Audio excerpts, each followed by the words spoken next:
Welcome बच्चों. So here we are going to learn respiration in plants. I think most of you think it as difficult chapter, very difficult, isn't it?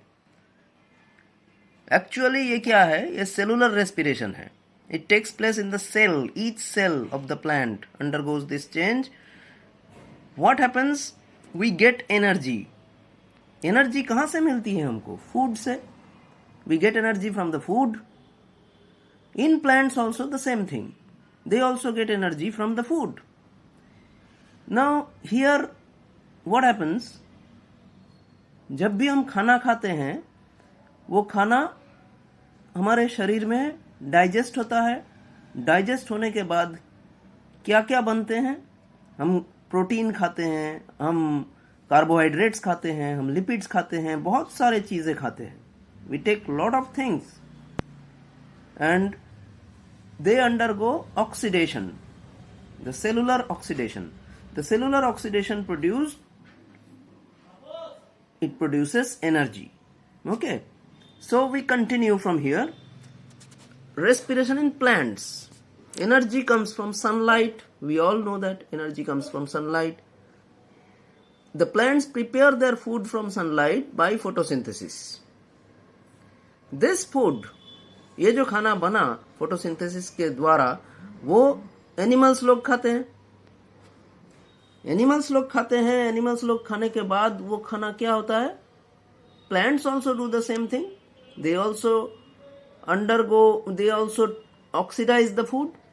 Animals also oxidise the food to get energy. So what happens to this plant? The leaves fall off from the plant.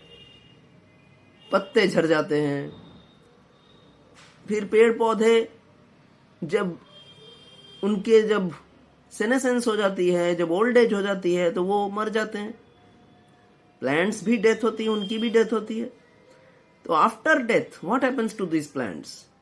The decomposers will get their food from this plants, will get their energy from these plants. They will also oxidize this food to form energy. तो ये बात है. Food undergoes oxidation. Oxidation causes breakdown of the food, and that is cellular respiration. ये जो food breakdown होते हैं oxidation के सहारे, वो हर एक सेल में होते हैं, हर एक सेल में. It takes place in every cell. This is called cellular respiration. What are the different types of food that we eat? I just now said carbohydrates, fats, proteins, organic acids, many things. So carbohydrates, mainly glucose. One molecule of glucose, suppose एक molecule, glucose का एक molecule लिया, उसका lysis हुआ. Lysis मतलब breakdown. The breakdown of glucose is known as glycolysis. Glyco means glucose, lysis means breakdown. After undergoing lysis, they form two molecules of pyruvic acid. Two molecules of pyruvic acid are formed. These two molecules of pyruvic acid are formed at the end of glycolysis. Now, this pyruvic acid has got two different chances. They either undergo aerobic respiration in presence of oxygen, or they undergo anaerobic respiration in absence of oxygen. So aerobic माने oxygen को लेकर और anaerobic माने oxygen ना लेकर. Oxygen लेकर, after taking oxygen, what happens? They form acetyl coenzyme A. This is actually a gateway reaction.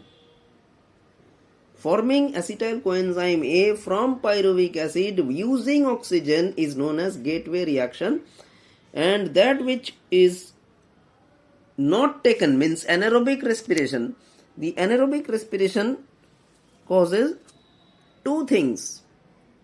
Either due to anaerobic respiration they form ethyl alcohol, ethanol. Either they form ethanol or they form lactic acid or lactate. The lactic acid or lactate takes place in our muscle cells, and ethanol takes place in most of the fungus, yeast, etc. This is called If ethanol is formed, this is called alcoholic fermentation, and if it forms lactic acid, it is called lactic acid fermentation. So we were talking about energy. So energy by anaerobic respiration during fermentation, they produce less than 7% of energy. If 13% of energy is produced in case during fermentation, if 13% of energy is produced and yeast dies ultimately, so much of alcohol can kill yeast colonies. Now this energy can be divided into three types. तीन तरह के हो सकते हैं, तीन रकमेर होते पारे। একটা হচ্ছে डायरेक्ट एटीपी हो सकता है, NADH फॉर्म में हो सकता है, या FADH2 फॉर्म में हो सकता है। It can be direct ATP और NADH যেটা তিনটে করে এটিপি দেয়, 3 ATPs. Each NADH gives 3 ATP and each FADH2 gives 2 ATP. Now during glycolysis, the total energy, what is the total energy during glycolysis? Glycolysis, I told you, glycolysis means breakdown of glucose. It takes place in the cell cytoplasm. Glycolysis takes place in the cell cytoplasm. There are two types of phosphorylation taking place in the whole reaction, in this whole respiration reaction. One is substrate level phosphorylation, another is oxidative phosphorylation. Substrate level phosphorylation means it does not use the ETS, electron transport system. It doesn't use. That means NADH and FADH2 are not necessary. They are useless. Now here, during glycolysis, the used ATP is 2. 2 ATPs are used. ATPs produced, direct ATP produced are 4, and there are 2 NADH produced. That means, if 2 NADH produced means there are 2 into 3 ATPs, means 6 ATPs. So what is the net gain? This is 6. So 6 plus 4 minus 2. This is used. So this is minus. Net gain of ATP is equal to 6 plus 4 minus 2, that is equal to 8 ATP. During glycolysis, 8 ATP are produced, means 8 ATP are gained. Net ATP gain is equal to this, according to oxidative phosphorylation. Now, without this, in case of substrate level phosphorylation, what happens? Substrate level phosphorylation. What happens during this? Now since NADH2 produced is 2, we don't require this. 2 is used and 4 is produced. So 4 minus 2, we get 2 ATP in case of substrate level phosphorylation. Now what is glycolysis? The process of glycolysis starts from glucose. Now glucose is a 6-carbon compound. It breaks down to form glucose 6-phosphate, that is also a 6-carbon compound. From it forms fructose 6-phosphate, that is also a 6-carbon compound. These are isomers of each other. Now it again adds up 1 phosphate, that means fructose 1,6-bisphosphate. It is also a 6-carbon compound. Now this thing gets divided into two types. One is glyceraldehyde 3-phosphate, that is a 3-carbon compound. Another is dihydroxyacetone phosphate, that is a 3-carbon compound. Now the same thing, whatever is produced here, it is produced here also. Both the sides are similar. That's why I have used this 2 into 2 into 2, means 2 each. One from here, one from here. One from here, one from here, like this. So glyceraldehyde 3-phosphate means G3P gives rise to 1,3-bisphosphoglyceric acid, that is a 3-carbon compound. That gives you 3-phosphoglyceric acid, 1 phosphate goes off, that is also a 3-carbon compound.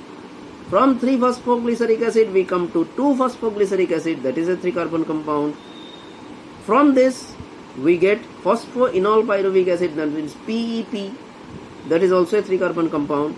And finally we get pyruvic acid, that is a 3-carbon compound. So ultimately we get 2 molecules of pyruvic acid from one molecule of glucose.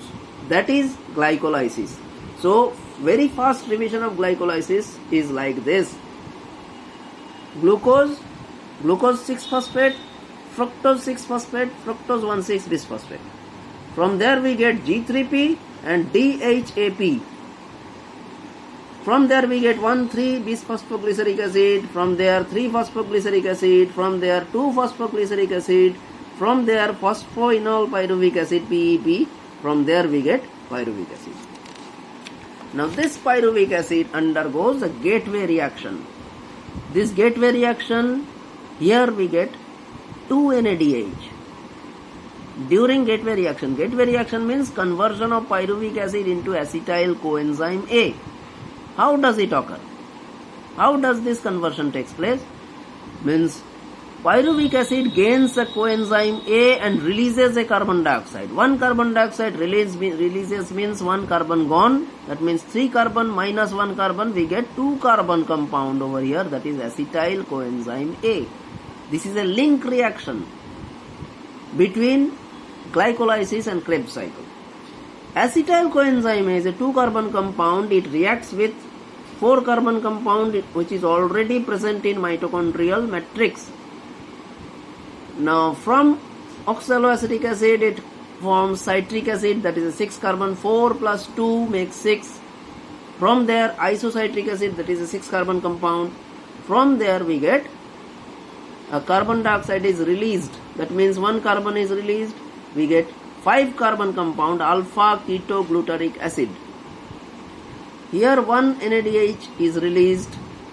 Here also second part 1 NADH is released and 1 carbon dioxide is again released. So 5 minus 1 is 4 carbon compound. This one. This is succinic acid. During this conversion, another NADH is produced. Now succinic acid, when it is converted into malic acid, 1 FADH2 is produced. 1 FADH2 produced means here we get 2 ATP. Here we get 3 ATP. Here we get 3 ATP.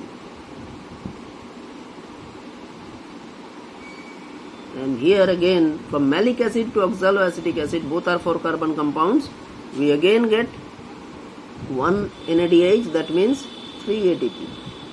So how many ATPs are produced over here? 3 plus 3 6, 6 plus 2 8, 8 plus 3 11. Okay, so another thing, direct ATP. How much direct ATP is produced during this? Direct ATP produced is 2. 2 ATPs are produced direct over here, 2. In Krebs cycle, 2 ATPs are directly produced. 2 FADH2, I told you there are 2 circles taking place. One from here, another from DHAP. So here 3 plus 3 plus 2 plus 3 means 9, 9 plus 2, 11. 11 twos are 22. Okay. That means 2 ATPs in total, one from here, one from other circle. 2 FADH2, one from here, another from another circle. Now, total over here is then how much? 2 from direct ATP, that means 2. 2 from FADH2, that means 2 twos are 4. 6 from NADH, that means 6 threes are 18. So how many total? 18 plus 4, 22, 22 plus 2, 24. 24 ATPs are produced from Krebs cycle. 24 ATPs produced from Krebs cycle, and in glycolysis we have said that 8 ATPs are produced, and in gateway reaction we get How much?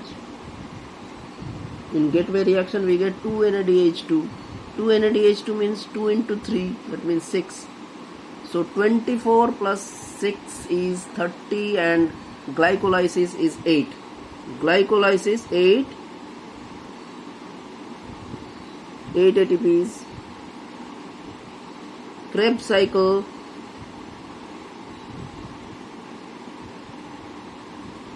24 ATP, and link reaction or gateway reaction